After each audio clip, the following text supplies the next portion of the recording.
Reddit user ValleyDrifter99 on October 14th, 2019 posted, "I've shared this story once before, but it still haunts me enough that I feel the need to tell it again. It started like any other solo trip. I was camping out in a remote valley, completely off the grid. No cell service, no connection to the outside world, just me and the wild. I had stayed out hiking on a trail a bit too late, and the sun was already dipping below the ridgeline when I ran into a local guy. He seemed nice enough, and seeing as I was losing light, he tipped me off to a local spot nearby. He told me it was close to the road and the river, but naturally camouflaged by the dense brush. It sounded perfect. I found the spot, and it was exactly as he described. I got a fire going, cracked open a cold beer, and put on a comedy podcast that my friend had recommended. I wasn't exactly being subtle. I was laughing loud, the fire was roaring, and the audio from the podcast was echoing off the trees. I was visible, audible, and completely unaware of my surroundings. By the time the fire died down, it was pitch black. Maybe it was intuition, or maybe just pure laziness. But instead of going through the hassle of setting up my tent in the dark, I decided to just crash in the back of my truck. I crawled under the topper, curled up next to my gear, and fell asleep. The next morning was beautiful. The sun was up, the air was crisp, and I felt great. I got the fire going again, cracked a morning beer, and started getting breakfast ready on the skillet. It was peaceful until it wasn't. Out of the corner of my eye, I noticed movement at the edge of my campsite. There was a man standing there. He started walking closer, but the strange thing was, he never looked directly at me. His eyes were averted, fixed on the ground or the trees, but his body was moving toward me. As he got closer, the details of his appearance made my stomach turn. He looked homeless, sporting a long, matted, ratty beard.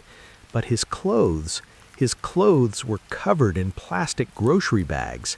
There must have been at least 100 of them tied all over him, rustling with every step he took. Trying to keep things cool, I called out to him, "Hey man, beautiful day, isn't it?" Silence. He didn't even flinch. I tried again, thinking maybe he was hungry. "I'm making breakfast. Do you want some? Or I've got an extra beer if you want it." Nothing. He didn't speak, he didn't make eye contact, he just started pacing around the perimeter of my camp, circling me like a shark. Then he stopped, turned his back to me, and just stood there, swaying slightly, wandering aimlessly in place. That was the moment the realization hit me. Nothing good was going to happen here. The hair on the back of my neck stood up. I slowly reached for my bear spray and my buck knife, keeping them super close to my hand. I decided I needed to break the stalemate. I shouted, "Motherfucker, you are either going to acknowledge me or you need to leave immediately." He ignored me completely. He didn't turn around, he didn't speak. Adrenaline took over. I grabbed the canister of bear mace, ripped the safety off, and took a few aggressive steps toward him, ready to spray. Finally, that seemed to register. He didn't run, but he sulked away, retreating into the brush with that sickening rustling sound of plastic bags fading into the distance. I didn't wait to see if he would come back. I threw my shit into the back of the truck in a panic and tore out of that place as fast as my wheels would take me. To this day, I wonder if he had been out there in the dark watching me sleep all night. I thank my lucky stars, and my laziness, that I chose to sleep in the locked truck instead of the thin fabric of a tent.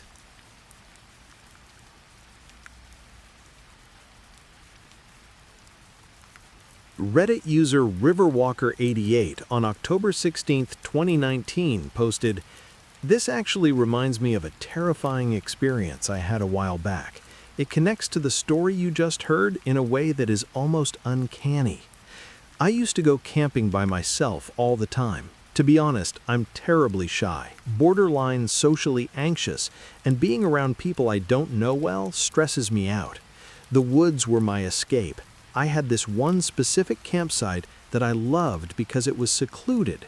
Only the locals really knew where it was, so it was almost always empty. I got to the spot early in the afternoon. Since no one was there, I decided to claim the site by leaving my heavy gear, my blankets, my tent, my cooking equipment, right there in the clearing. I wanted to catch dinner, so I took my fishing rod and hiked down to the river. Fishing has a way of making time disappear. I got completely lost in my thoughts, and before I realized it, the sun was already dipping below the horizon. I had stayed out way too late. Panic started to set in. I needed to hurry back if I wanted to cook the fish I'd caught before it was pitch black. As I packed up my rod, the atmosphere in the woods changed. The air went quiet. Shadows stretched out and swallowed the path. That's when I realized I had made a rookie mistake. I had left my flashlight in my big bag back at the campsite. I was terrified of running into a bear in the dark. I knew the rule, make noise so you don't startle them. But remember, I'm socially anxious. On the off chance there was another hiker nearby, I was too embarrassed to just walk around yelling, "Hey bear," or singing to myself. I didn't have my metal cooking pan to bang on either. So I had a brilliant, albeit idiot, idea. I had a roll of plastic grocery bags in my pocket for trash. I ripped them up and tied them all over my clothes, on my belt loops, my backpack straps, my sleeves.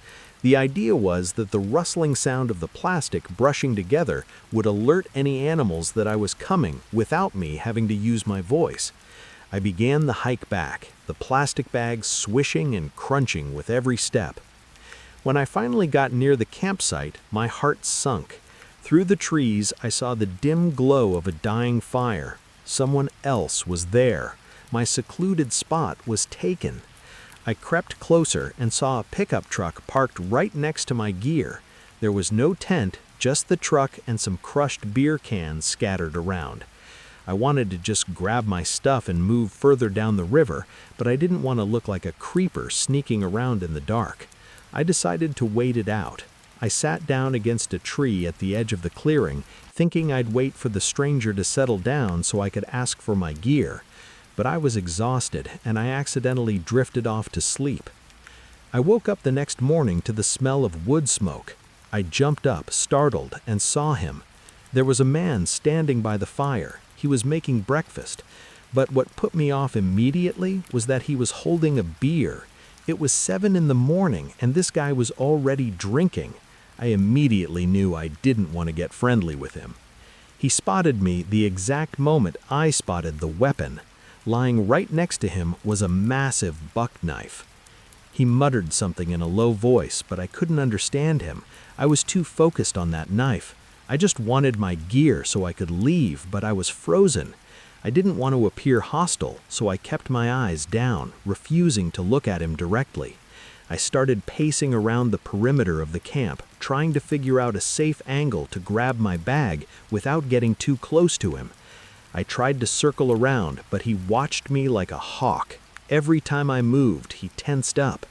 Then he snapped. He grabbed a canister of bear mace and started screaming at me. "Motherfucker, you are either going to acknowledge me or leave immediately." I nearly lost control of my bowels. The aggression was so sudden. I froze completely. I have never been so scared in my life.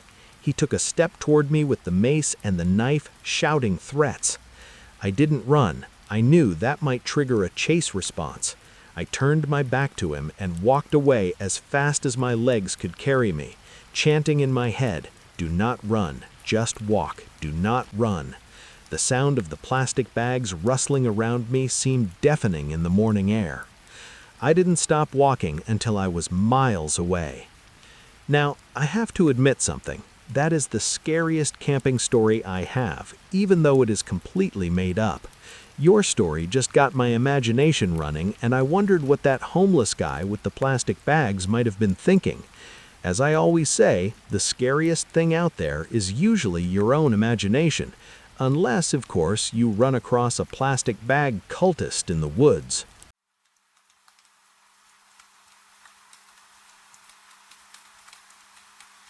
Reddit user Stormwatcher87 on July 12, 2018, posted, "This happened a few years ago, but every time the sky turns that bruised shade of purple-green, my heart still hammers against my ribs." My siblings and I decided to go on a weekend camping trip. We found a spot near a large lake, set up our heavy-duty family tent, and settled in. The afternoon was humid, oppressively so. The air felt thick, like you were breathing through a wet wool blanket. We knew there was rain in the forecast, but we were seasoned campers. We figured we would just hunker down, play cards, and wait it out. We were wrong. The sun didn't just set, it was extinguished. The sky went from a hazy gray to a terrifying deep charcoal almost instantly. Then the light show started. This wasn't your standard summer thunderstorm with a flash and a bang. The lightning was constant. It was slamming into the lake's surface with a violence I had never seen.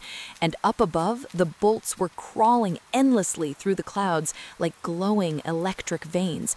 It created a strobe light effect, illuminating the woods in jagged, terrifying bursts. But the worst part was the sound. Usually, thunder rolls and fades. This didn't fade. It was a continuous, unending roar. It sounded like a freight train was derailing directly on top of our heads, over and over again. The wind picked up, and suddenly our heavy-duty tent felt like it was made of tissue paper. The poles were bending inward, nearly touching our faces. We were screaming at each other just to be heard over the roar, our hands pressed against the nylon walls, trying to hold the structure up against the gale. Then gravity seemed to shift. We felt the floor of the tent lift off the ground. I looked at my brother, his face illuminated by a flash of lightning, sheer terror in his eyes. We didn't need to speak, we knew. If we stayed in that tent, we were going to be airborne. "Run! Go to the car!" I screamed. We unzipped the door and the wind hit us like a physical blow. We scrambled out, fighting against a wall of rain that stung like hail. We sprinted toward the car, which was parked about 50 feet away.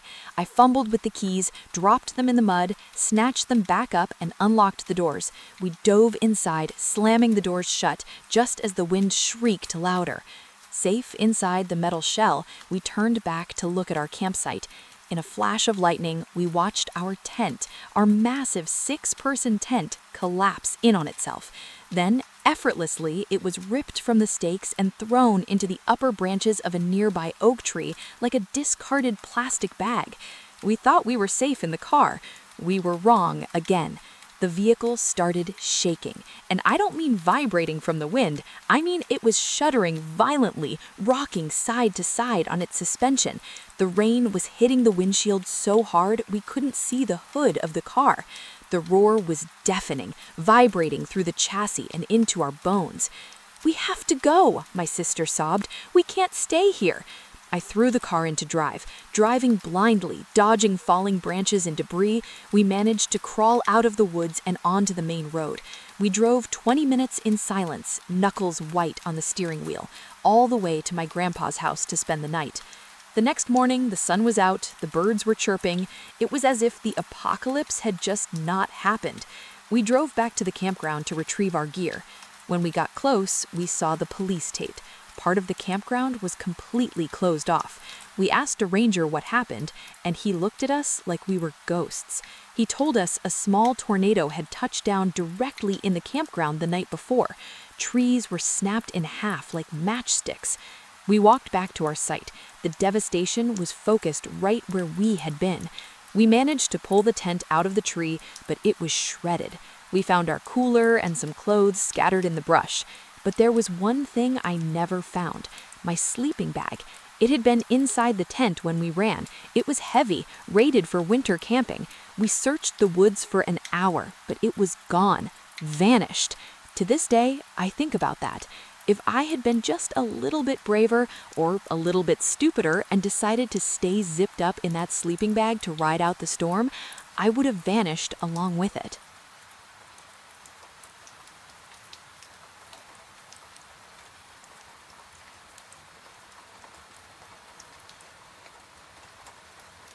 Reddit user northernwilds_dad on September 3rd, 2016 posted, "This isn't my story, it's my parents' story, but the way my dad tells it with that 1,000-yard stare makes it feel like I was right there with them."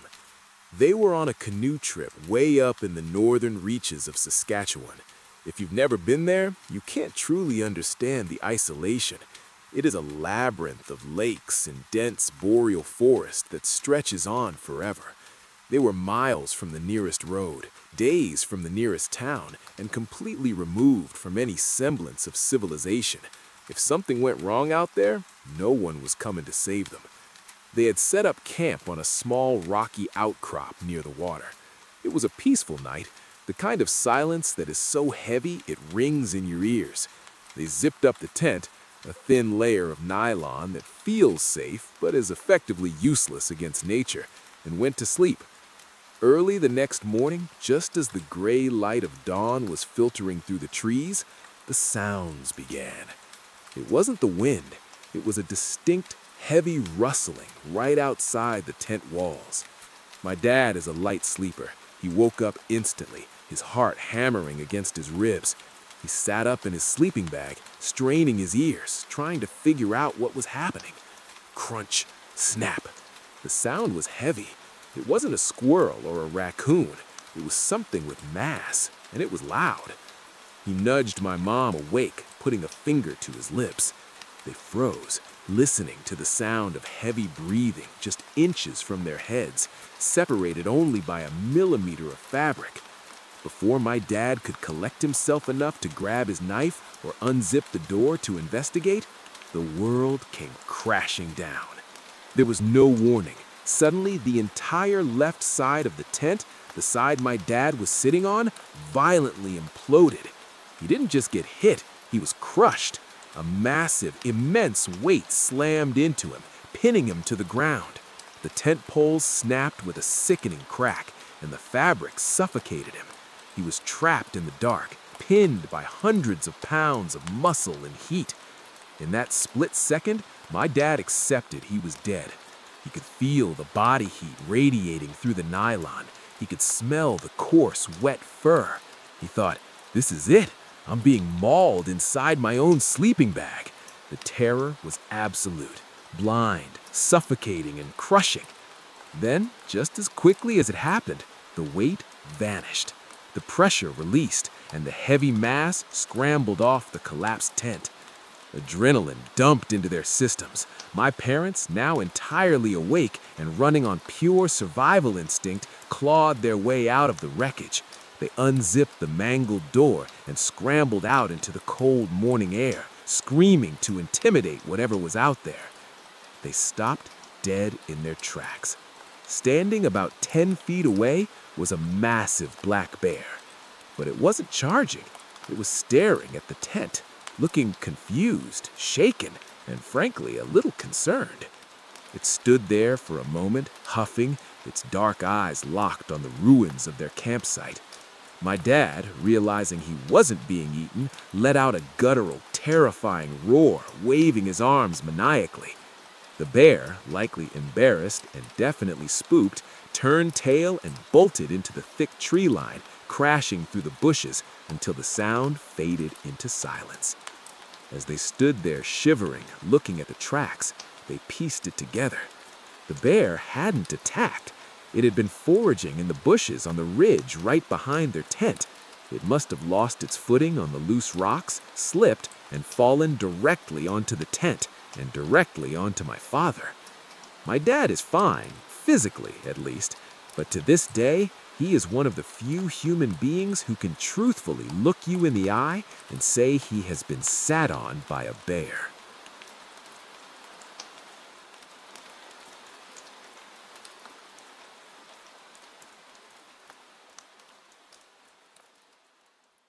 Reddit user _vagabond on August 22nd, 2020 posted, "I have spent half my life in the woods, so I have a few stories. Most are just nature doing its thing, like the time my wife and I got caught in a windstorm in a forest full of jack pines. If you know trees, you know jack pines have shallow root systems. It wasn't just windy, It was a domino effect of destruction. Trees were snapping like toothpicks and crashing down around our tent all night. That was physically dangerous, sure, but it wasn't creepy. The creepiest experience I ever had was quieter, and to this day, it makes absolutely no sense. I was camping with my best friend in a semi-remote area. It was the kind of place that technically appeared on a map, but you needed a high-clearance 4x4 to get down the washed-out logging road to find it. It was barely maintained, just a couple of overgrown fire pits, some rotten picnic tables covered in moss, and a run-down wooden outhouse. The park rangers maybe checked this place once a year, if that. We arrived, unloaded the truck, and started setting up camp. My buddy wandered over to the outhouse to use the facilities. He opened the door to the first stall, stood there for a solid 5 seconds staring, then closed it and moved to the second one. When he came back, he looked at me and said, "You need to go look in that first stall." I sighed, assuming the worst. I figured someone had made a mess on the floor, or maybe a raccoon had gotten trapped in there and died. I walked over, held my breath, and pulled the door open. It wasn't a mess. It was luggage. Sitting there were 3 full backpacks, and I am talking massive expedition packs, the kind I use for week-long survival trips. We looked around. The campground was dead silent. No cars, no tents, no people. Just us. Being human, curiosity got the better of us. We opened the bags to see if maybe there was an ID inside. The first 2 were packed with high-end, expensive camping gear. Sleeping bags, stoves, filters, nothing unusual, just quality stuff. Then we opened the third bag. It was full of Skittles. I don't mean a few packs. I mean the entire 80-liter capacity of the backpack was filled with Skittles. Bulk bags, small bags, tropical, sour, wild berry, every flavor and size you can imagine, just stuffed to the brim. We camped there for 4 days. We kept waiting for a group of hikers to emerge from the woods laughing about their candy stash, but we never saw a soul. The woods were completely silent.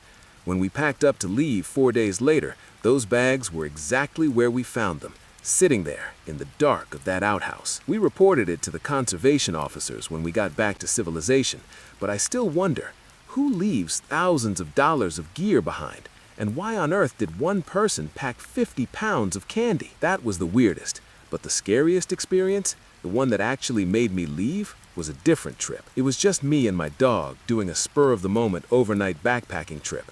I didn't want to hike too far in, so I set up a simple shelter with a tarp near an old service road. I had a small fire going, nothing huge. I wasn't hiding, per se, but I wasn't advertising my presence either. I was just dozing off when I heard the aggressive roar of an engine. A truck came ripping up the service road, tires spinning on the gravel, followed by the sound of slamming doors and loud, drunken voices.